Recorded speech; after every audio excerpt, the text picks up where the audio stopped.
Hello, brothers and sisters. Let us continue on in Leviticus tonight with chapter 5, starting with verse 1. Now if a person sins after he hears a public oath to testify when he is a witness, whether he has seen or otherwise known, if he does not tell it, then he will bear his guilt. Or a person who touches any unclean thing, whether a carcass of an unclean beast, or the carcass of unclean cattle, or a carcass of unclean swarming things, though it is hidden from him, yet he is unclean, will be guilty.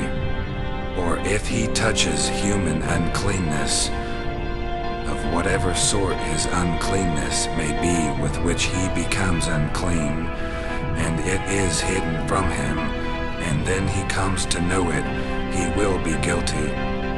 Or if a person swears thoughtlessly with his lips to do evil or to do good, in whatever matter a man may speak thoughtlessly, with a sworn oath, and it is hidden from him, and then he comes to know it, he will be guilty in one of these. So it shall be, when he becomes guilty in one of these, that he shall confess that in which he has sinned. He shall also bring his guilt offering to Yahweh for his sin, which he has committed, a female from the flock, a lamb or a goat, as a sin offering. So the priest shall make atonement on his behalf for his sin. But if he cannot afford a lamb, then he shall bring to Yahweh his guilt offering for that in which he has sinned. 2 turtle doves or 2 young pigeons, one for a sin offering and the other for a burnt offering, and he shall bring them to the priest, who shall bring there first that which is for the sin offering, and shall nip its head at the front of its neck, but he shall not separate it. He shall also sprinkle some of the blood of the sin offering on the side of the altar, while the rest of the blood shall be drained out at the base of the altar. It is a sin offering. The second he shall then prepare as a burnt offering, according to the legal judgment. So the priest shall make atonement on his behalf for his sin which he has committed, and it will be forgiven him.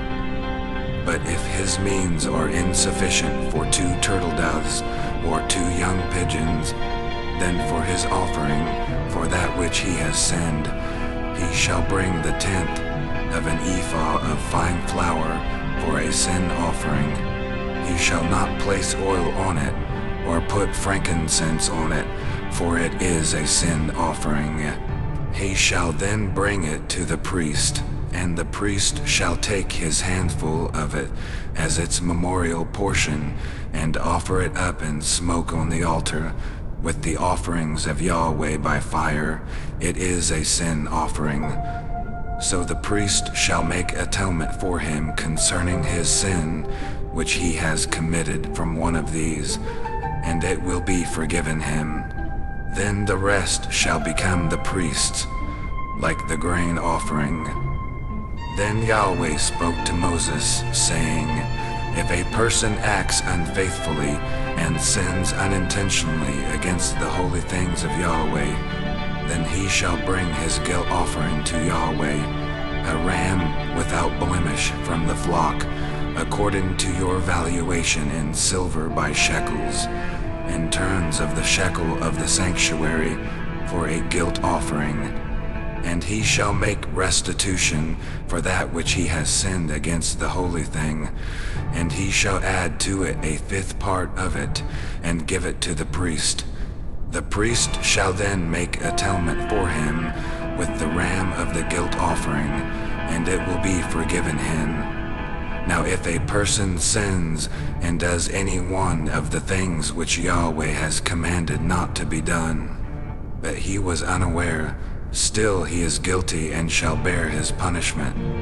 He is then to bring to the priest a ram without blemish from the flock, according to your valuation, for a guilt offering, So the priest shall make atonement for him concerning his error, in which he has sinned unintentionally, and did not know it, and it will be forgiven him. It is a guilt offering. He was certainly guilty before Yahweh. Have a beautiful and blessed rest of your evening. I love all of you.